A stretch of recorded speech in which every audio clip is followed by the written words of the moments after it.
That's where traditionalism comes from, is recognizing that your family is not your parents, but your parents' parents and their parents, and so on down the line.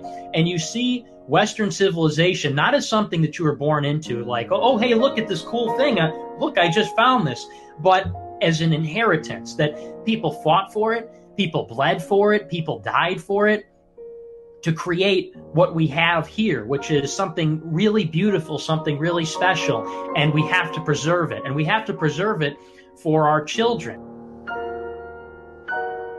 And when people tell me that it's our obligation or right or just that we bring in people who have no respect for it, who hate it, who do spray paint on statues and take them down and destroy them, and they bring over their culture, which is alien and different, and try and infuse it so ours doesn't even look the same, I want my grandchildren to look like me. I want my grandchildren to grow up in a country that I grew up in and have all the same benefits and all the beautiful things that my ancestors created for them. And you look at Italy.